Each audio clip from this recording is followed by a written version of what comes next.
had just watched Chris Rock's movie / documentary called Good Hair. Yeah. And it was it was a joke. I mean, not a joke, but it was a comedy. But at the root of it was like, hey, like Black women have a really hard time with their hair, and y'all putting all these chemicals in your hair and it's causing all these problems. That was the root of it. And what really got me was in the movie, there's this part where Chris is with a chemist, and he takes a tub of he takes a soda can and he puts it into a tub of hair relaxer, and the soda can disintegrates within like 45 minutes. And wow. I'm like, wait a minute, if it does, and I was pregnant at the time of my son, so I'm like, wait a minute, if it does this to a metal can, what's it gonna do to my body? Damn!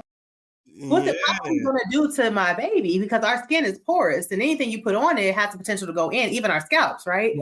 I'm like, oh no, and when you're pregnant, you're a little bit more emotional, right? So I was like, oh my God, my child's gonna disintegrate. Like I gotta do something else. So I was like, let me figure out how I can go natural. Now, let me tell you, this is like my third time attempting this natural thing. The first 2 times was a disaster. I got pictures of me from the first couple of times, and it was like, yikes. But this third time I was like, let me try and make something myself. So that's what got me in the house mixing up products for myself. Like, this is the standard things you find online, like mayonnaise and honey and avocados, that sort of stuff. Mm-hmm. And I was making these products for myself, and my mother, in all her wisdom, she was a master herbalist. Wow. Even though she was her mom, but she knew all about herbs. She was like that girl when it came to herbs. And so I was telling her, like, I was making up this stuff in my house, and I was like, well, I'm trying to like go natural with my hair because I don't want to, have any chemicals enter my body. What can I put with these, this other stuff that I've made up to make it do what I want to do? Yeah. And so she gave me a bunch of suggestions or whatever. And one of them led me down this rabbit hole to this ingredient called Rasoul clay, which I discovered was only found in the Atlas Mountains of Morocco. Wow. So I sent off for it. I got it to my house, to my condo at the time, and I mixed it with the other concoction that I had created. And it was like, for me, the first time in my life that I did my hair, and it was like, oh, it was like the gates of heaven had opened. I felt God just coming down like a halo around my head, like, oh, yeah. And I was like, oh my gosh, look at my hair. Like, I just cannot believe that my hair curled up the way that it did, and it no longer was like dry looking. It was gorgeous. It was beautiful. I didn't know my hair had that ability, right? And so I started using this on myself. This is why I'm still working at Ford, right? I'm still got my job. So this is just a hobby, right? I'm just doing this for myself. And I just loved this like newness I was experiencing with my confidence and my beauty and like my hair. Because for us as women of color, our crowning glory is our hair. Absolutely. Right? Like we set the trends, we define what's cool, like we make it do what it do, right? And so it's like for us, how we feel about our hair, I learned is pretty much a reflection of how we feel about ourselves, because it's so connected, right?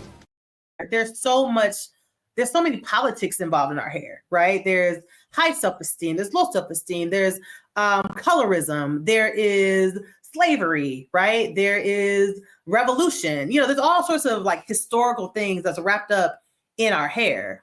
And it's so much a part of who we are that I just realized that by creating these products for myself, how much different I felt. Even though I never felt like I was ugly or anything like that, but just like who I was as a woman became different, right? Mm. And my mother and my friends, they would come visit me, my sister, and they would say, what are you using your hair? Your hair looks so good. And I was like, oh, I'll just be making this stuff in my kitchen. And they would ask me if I could bottle some up for them. So I would. It's like no big deal. But next thing I knew after that, their friends and their coworkers were like, what you using? Oh, my sister, my cousin, my daughter, she makes this stuff in her kitchen. And they were asking if they could buy it. I'm like, oh, snap, I got like a little business, right? But I'm still working at Ford. I'm not thinking this is like a thing. This is just something I do, hook my people up here and there. And that was it. And but every time I would do it, every time I would give them the product, and this is at the very early phases of the natural hair wave, right? they would have the same experience that I had. Like, oh my gosh, like I love looking at myself in the mirror now. I can't keep my hands on my hair now. You know, things like the 40, 50, 60-year-olds, like for the first time in 50 or 60 years, you actually liking something that is a part of you. You know what I mean? Like that's revolutionary. And so I loved doing this. So when I got laid off from my job, I was like, this thing gonna have to get monetized because like I gotta make some money, right? Message. I didn't realize it at the time when I was doing it as a hobby. I didn't realize that I was creating proof of concept.